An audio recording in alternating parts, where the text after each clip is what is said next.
Hello guys, ito nagluluto tayo ng rice dito.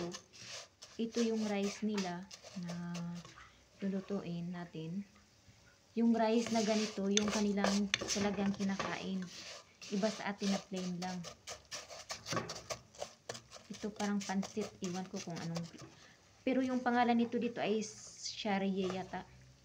And then, lagyan natin ng asin kasi gusto nila may asin yung kanin. Tapos may mantika na yan kasi na fry na natin yung ano yan, ang tawag niyan sharia. Tapos ganito na natin. Tapos nag brown na siya, ilagay na natin yung bigas. Yung nilutuin ko ay American rice.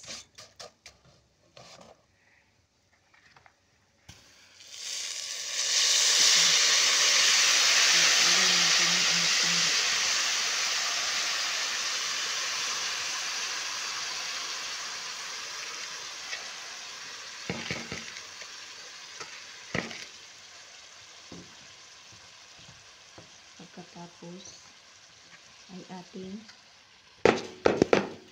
takpan siya. Kaya na bilhin. Ating i-mix.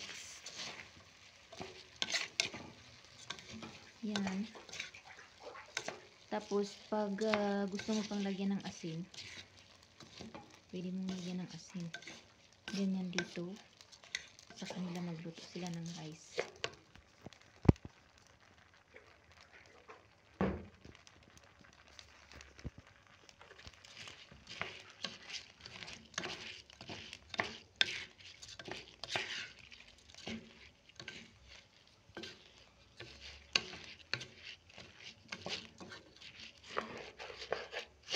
Tapos hindi pa to takpan guys ng mabilisan. Katulad nito, takpan mo kaagad, anuhan mo kaagad, lagyan ng tubig, hindi pa. Bali, paanuhin mo pa siya ng ilang minuto. Na yung bigas yata maano siya, parang mag-init yata o mabukad. Yan. Pagkatapos, ayan na. I-mix lang natin, ihalo-halo. Kasi kailangan mo siyang haluin para itong nilagay na parang pansit ay mahalo ito sa buong bigas.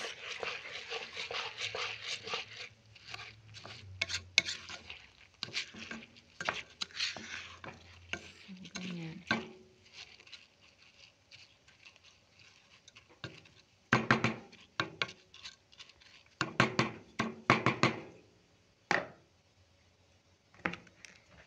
Meron pang konting natira na taktak natin ito.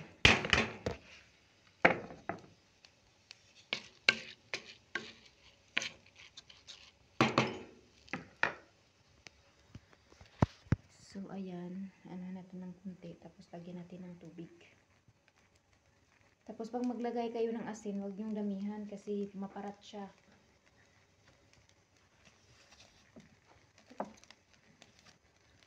Tingnan natin ulit pag okay na.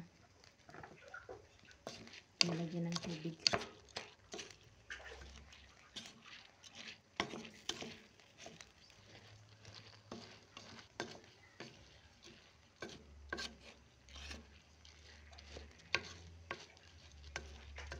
Hindi kasi ako mahilig sa American rice kasi pag mabahaw siya, matigas na siya, kailangan mo siyang initin. Masarap siyang kainin pag bagong luto kasi siya, tibuok ba. Malaki yung butil niya, malalaki yung butil niya. Tapos yung pag lang siya, mabahaw na siya, kailangan mo siyang initin. Gusto ko yung Egyptian rice. Lumok lang siya.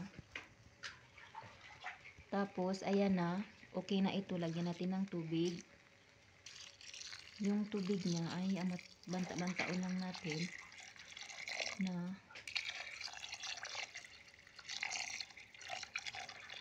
sa kanyang level na maluto siya.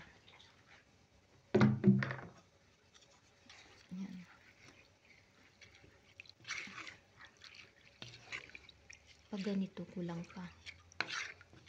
Malaking kaldero kasi itong nagtuan natin.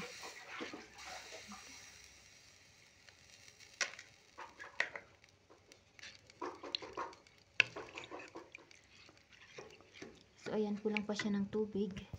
Kasi pag kulang siya ng tubig na hindi mo siya maanuhan, tapos lagyan mo siya ng tubig na maluto na hindi siya maganda, malata siya. Lagdos. So ayan.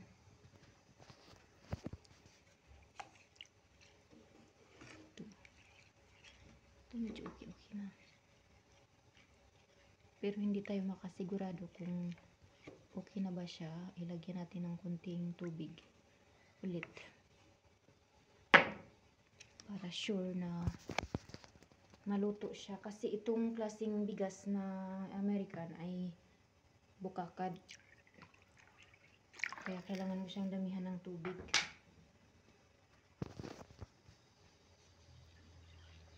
Ayan, okay na to. Maluto na to.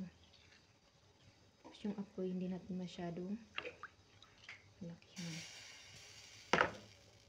So, ayan, takpan natin. Atin tayong maluto. Salamat sa panonood, guys. Thank you.